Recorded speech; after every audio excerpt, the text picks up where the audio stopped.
And now to Iran's unprecedented attack on Israel this weekend, escalating an already violent conflict playing out in the Middle East. CBS News' Jessica Moore is live in the newsroom with the very latest on the situation.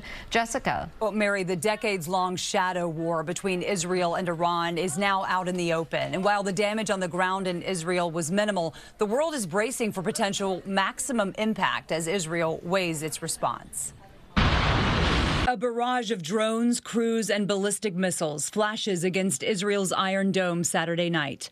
Iran says it launched the attack in self-defense after an Israeli attack on the Iranian consulate in Syria. Iran's attack was announced in advance and came with a statement saying the matter can be deemed concluded, implying no further retaliation unless Israel strikes Iranian targets again.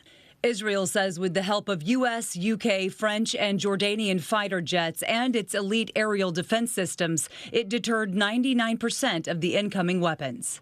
The IDF says the few missiles that broke through damaged an Israeli airbase and injured a 7-year-old girl. They meant to cause casualties. They meant to cause extensive damage inside Israel, and they didn't. And the reason they didn't was because the United States and partners came to the help to defend Israel. We came to their assistance, and we knocked down just about everything that the Iranians threw up into the sky. On Sunday, President Biden praised the U.S. fighter squadrons that helped take down the missiles. Hey, you guys are the best in the whole damn world, man. Thank you, Mr. President. The president then called Prime Minister Benjamin Netanyahu to tell him the U.S. would not support an Israeli counterattack on Iran. The Iranian strikes come as U.S.-Israeli relations continue to strain under the weight of Netanyahu's handling of the ongoing war in Gaza.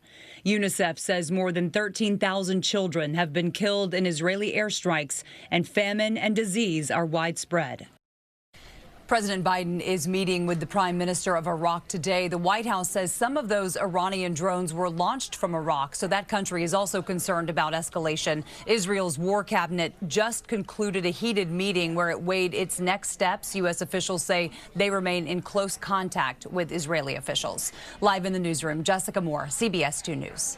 And Jessica, in our area, shows support for Israel amid the ongoing war against Hamas and the attack by Iran. A crowd marched through Central Park carrying the Israeli flag yesterday. Meanwhile, the NYPD says while there are no credible threats, security is being stepped up at synagogues. About a dozen protesters stopped westbound traffic on the New Bern Beacon Bridge over the Hudson River this morning. The demonstrators say the civil disobedience was to call for a free Palestine and bring attention to what they say is the ongoing genocide by Israel against the people of Gaza. New York State police say the protesters were taken into custody. Stay with CBS 2 for the latest on the Israel-Hamas war and Iran's attacks on Israel. And for a look back on how we got here, you can view our past coverage on CBSNewYork.com.